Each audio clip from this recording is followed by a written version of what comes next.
ಸರ್ವೇಶ್ವರ ನಿನ್ನೊಡನೆ ಇದ್ದಾರೆ. ನ್ಯಾಯಸ್ಥಾಪಕರು 6ನೇ ಅಧ್ಯಾಯ 12ನೇ ವಾಕ್ಯ, ದೇವರ ಪರಿಶುದ್ಧ ವಾಕ್ಯ. ಫರೋಹ ರಾಜನ ದಾಸತ್ವದಲ್ಲಿ ಜೀವಿಸುತ್ತಿದ್ದಂತಹ ಇಸ್ರಾಯೇಲರನ್ನ ತಂದೆ ದೇವರಾದಂತ ಸ್ವಾಮಿ ಸರ್ವೇಶ್ವರ ಫರೋಹನ ದಾಸತ್ವದಿಂದ ಬಿಡುಗಡೆ ಮಾಡಿ ಕೆಂಪು ಸಮುದ್ರವನ್ನ ಇಬ್ಬಾಗಗೊಳಿಸಿ ಆ ಒಣ ನೆಲದಲ್ಲಿ ಇಸ್ರಾಯೇಲರನ್ನ ಕರೆತಂದು ಹಾಲು ಜೇನು ಹರಿಯುವಂತ ಖಾನಾ ನಾಡನ್ನ ಸ್ವಾಮಿ ಸರ್ವೇಶ್ವರ ಇಸ್ರಾಯೇಲರಿಗೆ ದಯಪಾಲಿಸಿದರು. ಆದರೆ ಇಸ್ರಾಯೇಲರು ಮತ್ತೆ ಸ್ವಾಮಿ ಸರ್ವೇಶ್ವರನ ದೃಷ್ಟಿಯಲ್ಲಿ ದ್ರೋಹಿಗಳಾದರು. ಆದುದರಿಂದ ಸ್ವಾಮಿ ಸರ್ವೇಶ್ವರ ಅವರನ್ನ 7 ವರ್ಷಗಳ ಕಾಲ ಮಿದ್ಯೇನರ ಕೈಗೊಪ್ಪಿಸಿದರು. ಇದರಿಂದ ಮಿದ್ಯೇನರ ಶಕ್ತಿ ಹೆಚ್ಚಿತು. ಇಸ್ರಾಯೇಲರು ಈ ಮಿದ್ಯೇನರಿಗೆ ಎದರಿ ಬೆಟ್ಟ ಗುಡ್ಡಗಳಲ್ಲಿ ಕಂದರಗಳನ್ನ ಗುಹೆಗಳನ್ನ ಮಾಡಿ ಅವುಗಳಲ್ಲಿ ವಾಸ ಮಾಡಿದರು. ಇಸ್ರಾಯೇಲರು ಮಾಡುತ್ತಿದ್ದಂತ ಬಿತ್ತನೆಯನ್ನು ಮಿದ್ಯೇನರು, ಅಮಾಲೇಕ್ಯರು ಹಾಗೂ ಪೂರ್ವ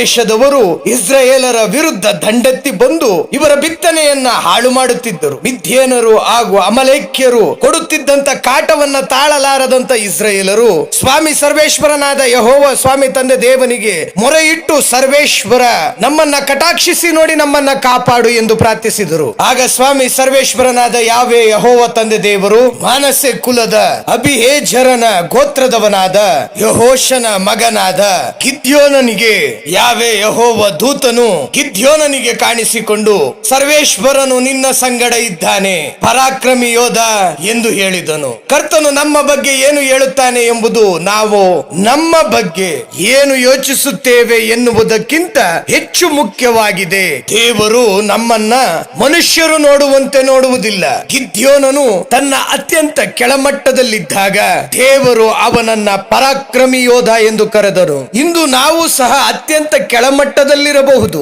ಆದರೆ ಕರ್ತಾದಿ ಕರ್ತನು ನಮ್ಮೊಂದಿಗಿದ್ದಾನೆ. ದೇವರಾದ ಸರ್ವೇಶ್ವರ ಈ ದಿನ ನಮ್ಮನ್ನು ಕೂಡ ಪರಾಕ್ರಮ ಯೋಧ ಎಂದು ಕರೆಯುತ್ತಿದ್ದಾರೆ.